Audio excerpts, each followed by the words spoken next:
नमस्कार दोस्तों, जी के वेद प्रोत्साह यूट्यूब चैनल में आपका हार्दिक स्वागत है। दोस्तों, आज हम हमारे आरएस इंटरव्यू गाइडेंस जो सीरीज चल रही है उसमें हम मुख्यतः 3 पोस्ट के बारे में, आरएस के जो मुख्य 3 पोस्ट हैं उस पे उनके कार्यों के बारे में बात करेंगे और वो विभिन्न किन प्रकार के कार्य और जिम्मेदारियों का निर्वहन करते हैं उनके बारे में बात करेंगे। सो कि ये बेसिक से क्वेश्चन होते हैं और यहाँ से इंटरव्यू में क्वेश्चन पूछे जा सकते हैं। सो कि कल हमने आरएस के जो पे ग्रेड के बारे में बात की थी, प्रॉपर सर्विसेज के और एलाइड सर्विसेज दोनों के बारे में बात की थी। सो कि आरएस की कोई ये 3 पोस्ट ही नहीं है, बल्कि सामान्यतः ये जो 3 पोस्ट हैं वो उससे पब्लिक का या जनता का सीधा पाला पड़ता रहता है या आना जाना पड़ता रहता है। क्योंकि अगर व्यक्ति सामान्यतः उनका काम तहसीलदार या तहसील कार्यालय से होता है, तहसीलदार साहब से होता है और वहाँ अगर काम नहीं सॉल्व हो या वहाँ तक नहीं हो तो वो थोड़ा अगर आगे बढ़ते हैं तो वो एसडीएम तक पहुँचते हैं, एसडीएम साहब तक जाते हैं, वहाँ उनका काम होता है। फिर अगर पुलिस या कानून पुलिस व्यवस्था में देखते हैं तो वो फिर डीवाईएसपी साहब तक या डिप्टी साहब तक उनका काम होता है।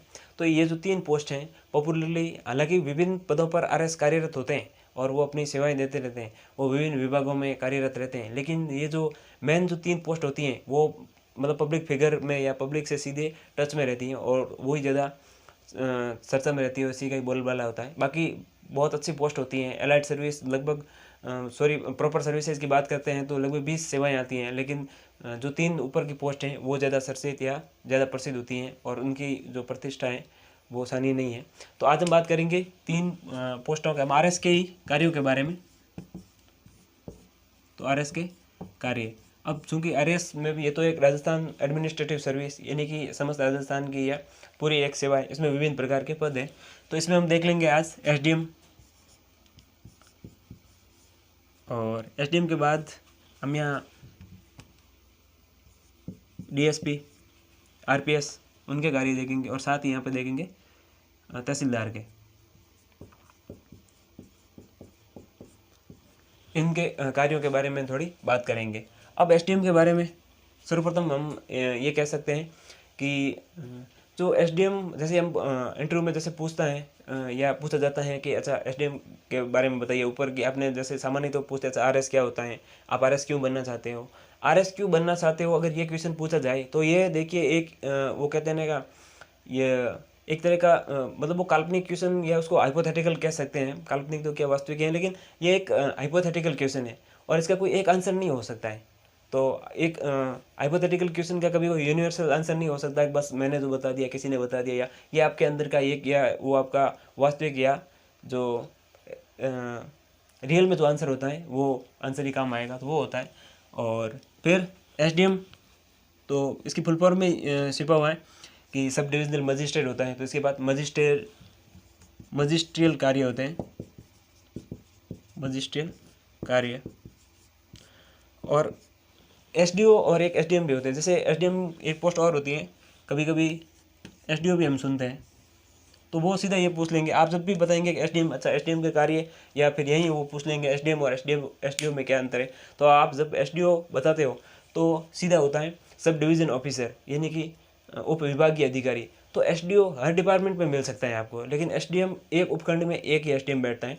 तो जबकि एक उपखंड के जो विभिन्न विभाग है उसमें अलग अलग एसडीओ बैठ सकते हैं। वो पुलिस व्यवस्था में भी हो सकते हैं, पुलिस विभाग में भी हो सकते हैं, अदर जो भी है विभाग है, विद्युत विभाग में भी हो सकते हैं, खनिज विभाग में, या सड़क निर्माण या जो अलग विभाग है उसमें भी हो सकते हैं। लेकिन फिर वो जैसे पूछते हैं एसडीओ और एसडीएम में क्या फ़र्क होता है, तो एसडीएम के तो ये जो कार्य हो जाएंगे, खासकर मजिस्ट्रियल कार्य, इसकी वजह से एसडीएम की पोस्टें जो अलग हो जाती हैं। इसमें जैसे वो लगाती हैं मजिस्ट्रियल कार्यों में सबसे पहले धारा 144 और फिर कर्फ्यू लगाना, ये 2 चीज़ें यहाँ से हो जाती है। अब जैसे ही आप पूछते हैं, बताते हैं कि एसडीओ जो सामान्य या सब डिवीज़न ऑफिसर होता है उसके पास ये कार्य नहीं होते, कौन से, मजिस्ट्रियल कार्य नहीं होते हैं।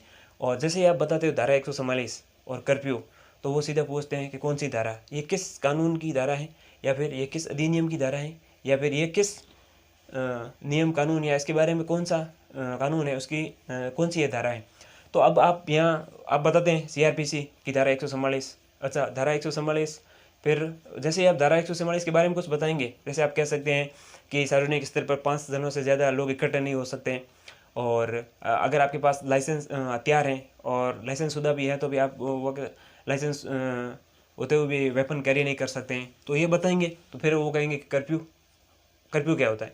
तो वो पूछेंगे कि what is the difference between section 144 and curfew. Curfew के बारे में ये होता है कि जैसे हम न्यूज़ में सुनते हैं ना कि यहाँ कर्फ्यू लगा हुआ है, यहाँ धारा 144 लगी होती है। और सामान्यतः कहीं हम न्यूज़ में पढ़ते हैं कि मान लीजिए डेगाना जो उपखंड है, तो मान लीजिए वहाँ लगा हुआ है कि डेगाना उपखंड में SDM ने वहाँ कर्फ्यू या धारा 144 लगा दी। तो अगर हम न्यूज़ में देखते हैं तो भी उसमें लोग आते हुए जाते हुए नजर आएंगे, यानी कि आप धारा 144 लगती है तो लोग आते जाते नजर आ रहे हैं, यानी कि 5 जनों से ज़्यादा लोग इकट्ठा नहीं हो रहे हैं, हथियार लेकर नहीं जा रहे हैं, यानी कि किसी भी खतरे को ध्यान में रखते हुए शांति व्यवस्था बनाए रखने के लिए लोगों को पाबंद किया जा सकता है, सिर्फ इसलिए कि आप 5 से ज़्यादा इकट्ठे नहीं हो सकते, लेकिन घूम सकते हैं, फिर सकते हैं, दैनिक जो अपने कार्य है 1 या 2 के ग्रुप में घूम सकते हैं, लेकिन 5 से ज़्यादा इकट्ठे नहीं हो सकते। ये है धारा 144।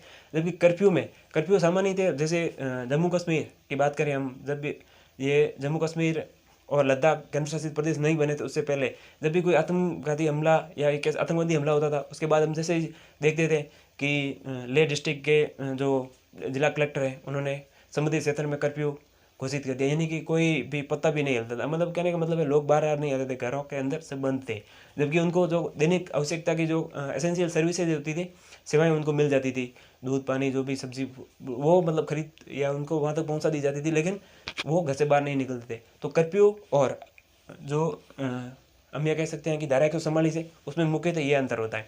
मेरे 2-3 जो क्वेश्चन बैक टू बैक या बताने का कारण यही था कि जैसे आप जो जवाब देते हैं उससे अगला क्वेश्चन बन जाता है इंटरव्यू में, और वो ये हो गया। फिर DSP ये कानून और व्यवस्था से संबंधित कार्य करते हैं, और पुलिस विभाग में मेन इनका ये है कि वो उपखंड में शांति और व्यवस्था बनी रहे, शांति और व्यवस्था बनी रहे, इनका कार्य होता है। और तहसीलदार का जो मुख्य जो कार्य है वो राजस्व संग्रहण, राजस्व आंकड़े और वो जो फसलों के आंकड़े और गिरदावरी जो पटवारी करते हैं, लेकिन वो रिपोर्ट किसको करते हैं? तहसीलदार को रिपोर्ट करते हैं। तो ये तहसीलदार साहब के कार्य हो गए, ये पुलिस व्यवस्था में जो DSP के मुख्य ये जो कार्य हो गए। उसके बाद इसमें जैसे हमने SD और SDM में अंतर तो पढ़ लिया है। उसके बाद हमने CRPC और जैसे हम धारा 144 बोलते हैं तो वो कहते हैं अच्छा CRPC, तो IPC क्या होती है, CRPC और IPC में क्या फ़र्क होता है। तो यहाँ से हम थोड़ा सा देख लेते हैं। ये जो होती है CRPC, इसको क्रिमिनल प्रोसीजर कोड भी कहा जाता है या कोड ऑफ क्रिमिनल प्रोसीजर भी कहा जाता है, या हिंदी में बोले तो हम आपराधिक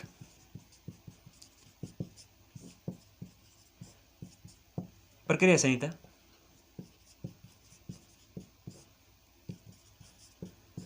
यानी कि आपने अपराध या क्राइम किया, उसका प्रकार क्या है, किस प्रकार की है, या फिर उसमें कोर्ट में किस प्रकार से उसको पंजीकृत किया जाएगा उस अपराध को, या फिर उसकी सज़ा अपील क्या किस प्रकार की होगी। तो ये हो गया एकदम से इसका मतलब CRPC की जो फुल फॉर्म है या इसका जो मीनिंग है वो हो जाएगा। लेकिन अगर IPC पढ़ते हैं हम, इसका होता है इंडियन पिनल कोड, यानी कि भारतीय दंड संहिता।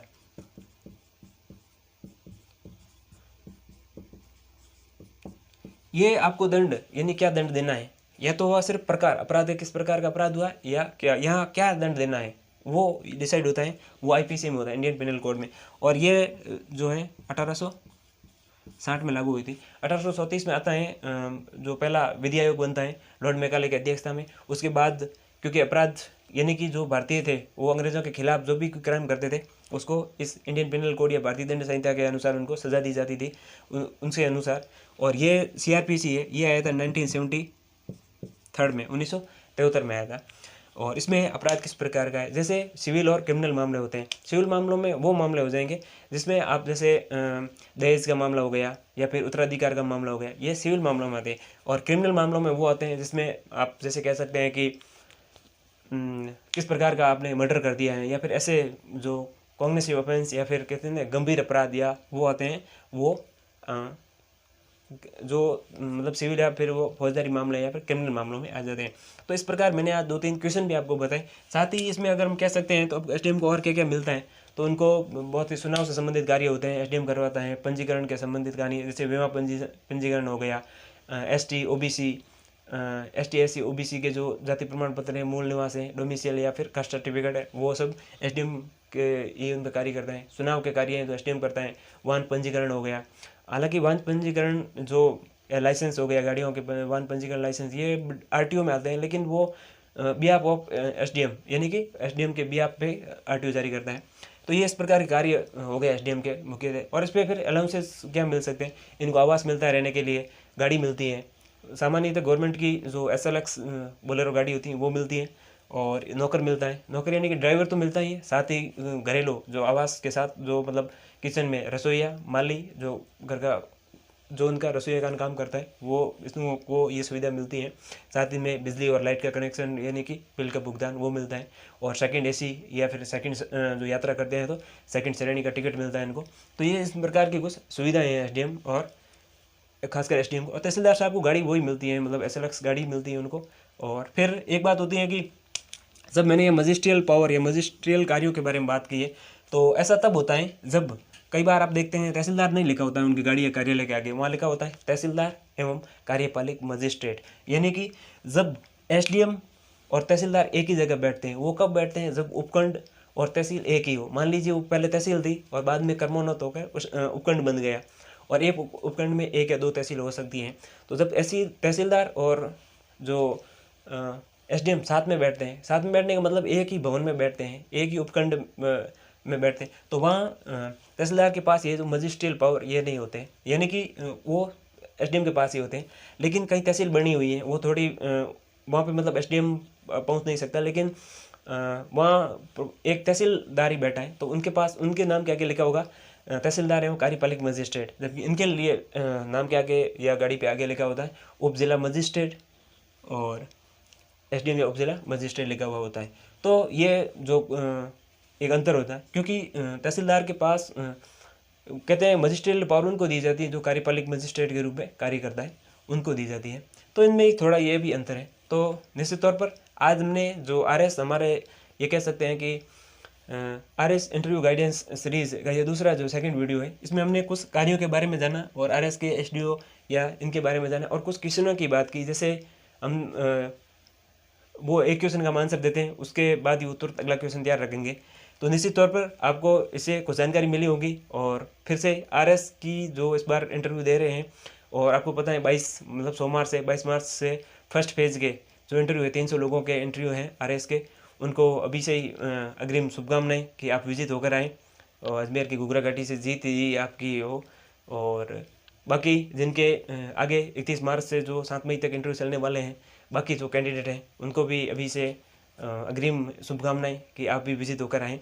इसी के साथ अगर आपको वीडियो पसंद आया हो तो इसको लाइक करिए, शेयर करिए और कमेंट कीजिए। धन्यवाद।